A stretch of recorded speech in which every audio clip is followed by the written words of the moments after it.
Et puis les anti-coronavirus sont manifestés aujourd'hui à Paris en petit nombre, mais aussi à Berlin, non pas contre le virus, mais contre les restrictions mises en place pour tenter d'endiguer l'épidémie et notamment le port du masque obligatoire. Manifestation très controversée, Élise, alors que l'épidémie repart, qui avait été autorisée à condition justement que ces règles d'hygiène soient respectées. Évidemment, aucun des participants ne portait de masque. Et la situation est en train de se tendre, Hélène Cole.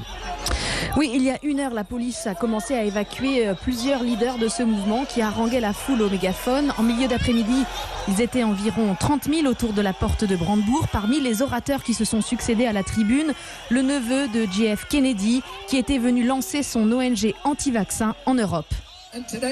Aujourd'hui encore, Berlin est en première ligne contre le totalitarisme global. Et tous ceux qui sont là aujourd'hui peuvent dire fièrement « Ich bin ein Berliner ».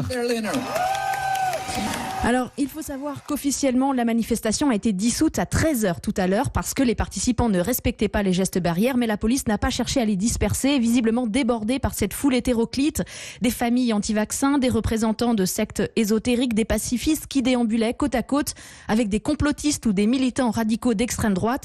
Et ce sont eux qui occupent le terrain ce soir clairement en majorité, alors que la nuit s'apprête à tomber ici. On reconnaît des néo-nazis notoires, des antisémites déjà condamnés. Il y a aussi beaucoup de Reichsbürger avec leur drapeau noir, rouge et blanc. Ce sont des gens qui refusent de reconnaître la République fédérale d'Allemagne. Ils pensent que l'Allemagne n'est pas souveraine depuis le traité de Versailles en 1919. Ils disent que Merkel est une marionnette entre les mains de puissances étrangères maléfiques et totalitaires. Sur les réseaux sociaux, ils appellent maintenant à faire le siège du Parlement pour reprendre le pouvoir. Merci Hélène Cole, correspondante d'Europe 1 à Berlin.